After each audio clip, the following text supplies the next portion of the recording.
L'équipe de France est affreuse. Bonjour à tous et à toutes. J'espère que vous allez bien. Moi, je ne vais pas du tout.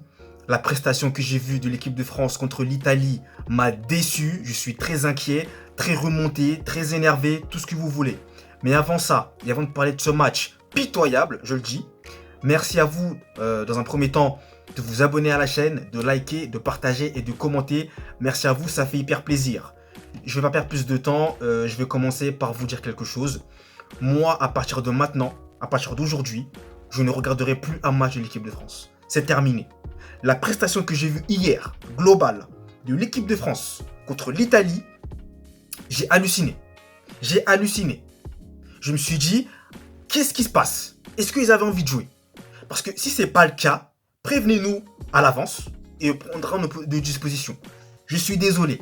Mais à un moment donné, tu es chez toi, au Parc des Princes, tu te fais taper par l'Italie. Qu'on disait, oui, l'Italie, c'est pas bon, c'est plus la meilleure équipe, tout ça. D'ailleurs, ils ont été sortis à l'Euro et tout, nanana. Et bien, au final, ils nous ont marché dessus. Ils nous ont roulé dessus. Voilà. Mais je vais commencer par parler dans l'ordre hiérarchique de la défense, du milieu et de l'attaque. Je commence par la défense. Konaté, Saliba, je n'ai pas aimé. Catastrophique, je n'ai pas aimé.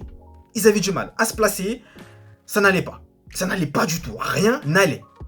Et moi je vous dis, le score final là, 3-1, aurait bien pu être plus salé. Je vous le dis. Donc déjà, première chose, défensivement, c'était ignoble. C'était pas bon du tout. Ensuite, sur les côtés, Théo Hernandez, Jonathan Klaus. Je commence par Théo Hernandez, que j'ai plutôt... Parce qu'il y a quand même quelques joueurs qui sont sortis un peu du lot. Je vais quand même le dire. Théo Hernandez, j'ai, on va dire, plutôt pas du tout... Enfin, je ne vais pas dire que j'ai pas aimé son match, mais c'était plutôt intéressant. Ensuite, pour ce qui est de Jonathan Klaus, j'ai pas aimé. Encore une fois, offensivement, alors surtout défensivement, n'en parlons pas.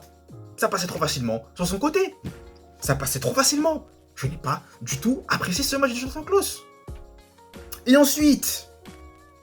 Vous savez quoi, je n'aime pas vous faire garder le meilleur pour la fin. Parce que j'ai même pas le temps ou l'envie de faire ça. Je vais parler du milieu de terrain maintenant. Le milieu de terrain. Fofana, Kanté. Je suis désolé, mais honnêtement, Kanté, dans ce match-là, je ne l'ai quasiment pas vu. Invisible man. Fofana, je n'ai pas du tout apprécié son match. C'est lui d'ailleurs qui est fautif sur le deuxième but italien. Griezmann. Faut m'expliquer quel était son rôle dans le match. Est-ce que vous avez compris ce qu'il faisait? Parce que moi, je n'ai pas du tout compris. Et en plus de ça, il a manqué des passes. C'était pas aussi dans le bon tempo. C'était compliqué. Mais vous savez, la France avait plutôt bien commencé son match. Je vais dire dans les 10, voire les 15 premières minutes, on a très bien commencé. Barcola qui vient, qui marque. 13 secondes, incroyable. Là, on se dit tous et toutes, allez, c'est parti. L'équipe de France est lancée, on va mettre début. Mbappé, c'est bon. Je vois qu'il est là, il décroche, il va partout, il fait des bonnes passes, il accélère et tout, il tente des frappes. Je me dis, ça y est, l'équipe de France est lancée. Eh bien, c'était une impression. C'était une impression, en fait, c'est pas le cas. Parce que après, 15 minutes plus tard, 15 minutes d'un bon temps fort, et ensuite l'Italie a repris les commandes. L'Italie nous a éteints. Ils ont commencé à faire des prises à 3 voire à 4 même sur Bradley Barcola. Ils ont bien resserré les lignes, ils étaient plus compacts défensivement et ils ont commencé à mettre le pied sur le ballon, pour ne pas dire la main sur le ballon, on n'est pas en balle, mais bref. Ensuite on attaque, parce que j'ai parlé de Griezmann que j'ai pas aimé son match non plus. En attaque, Barcola a fait ce qu'il a pu. Barcola, honnêtement, j'ai pas envie de lui taper dessus. Parce que c'est globalement parlant, ça a été dur. Ça a été mauvais. Mais lui, il a quand même essayé de mettre le pressing, de jouer, de faire ce qu'il avait à faire. Après, lui aussi, au fur et à mesure, ça devient un peu plus complexe. Mais il n'a pas été mauvais. Maintenant, je vais parler de Kylian Mbappé. Kylian Mbappé, encore une fois, son match n'a pas été mauvais. Mais je suis désolé. Un joueur de sa trempe, on en attend plus de Kylian Mbappé. On attend plus. Et là, pour moi, dans ce match, c'était insuffisant. C'était insuffisant. Et je suis même en train de me poser la question de savoir s'il ne faut pas le mettre sur le banc. Est-ce que vous vous rendez bien compte, s'il vous plaît? Je suis en train de me poser la question si finalement on ne devait pas mettre Kylian Mbappé sur le banc. Mais vous connaissez Didier Deschamps, parce que je vais revenir aussi sur lui plus tard. Mais voilà, là il était là et c'était pas suffisant dans ce match. Parce qu'après, il a essayé de faire des choses, de combiner, mais il perdait les ballons. Et voilà, à l'image de l'équipe, bah lui aussi après il s'est éteint un petit peu et il n'arrivait pas à passer, ça devenait plus complexe pour lui. Mais moi ce qui m'énerve, c'est quand même le fait, et là je parlais du sélectionneur Didier Deschamps, c'est que à l'égalisation de l'Italie, qui était sur un temps fort et qui égalise de manière logique, au passage très beau but de Di Marco, excellent. Là je me dis à ce moment-là précis, Deschamps doit faire des changements. Il ne fait aucun changement. On arrive en seconde mi-temps. C'est la même équipe.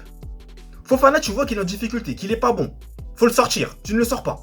Au final, des erreurs se font et malheureusement, cette erreur-là que Fofana fait, ça engendre le deuxième but italien. Et ensuite, l'Italie en met encore un autre. 3-1. Et c'est à ce moment-là que tu fais des changements. Vous voyez un peu? J'ai pas besoin de développer.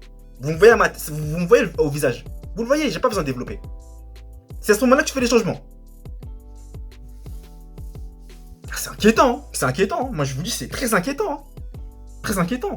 Après Dembélé, Zaire-Emery, Marcus Thuram, ils sont rentrés, mais le mal était déjà fait. Hein. C'est ce que j'ai envie de vous dire. Le mal était déjà fait. On perd déjà 3-1.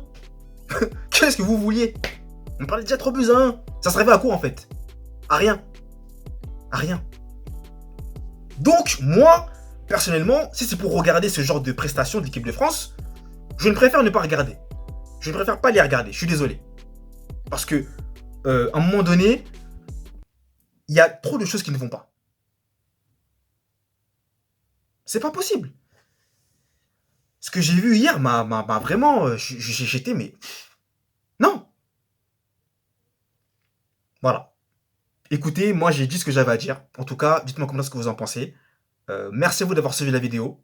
Et puis on se retrouve très vite pour de nouvelles aventures et de nouvelles vidéos. Allez, peace!